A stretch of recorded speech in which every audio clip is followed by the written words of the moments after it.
ஓம் ஆறுமுக அரங்கமகா தேசிக சுவாமிகள் திருவடிகள் போற்றி.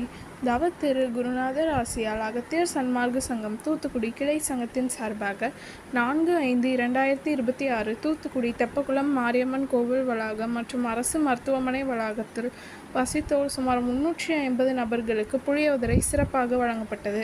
வழங்கியவர்கள் தூத்துக்குடி சிவன் கோவில் சார்பாகவும் மற்றும் மாருதி ஏஜென்சிஸ் ஓனர் திரு பிரவீன்ராஜன் மற்றும் திரு செல்வ மாரீஸ்வரன் பேங்க் ஆஃப் பரோடா மற்றும் late mister Kanthimathinathan and brothers மற்றும் late L Subramaniam Vijay Ramesh flowers மற்றும் திரு அன்புச்செல்வன் மற்றும் திரு பாண்டீஸ்வரன்.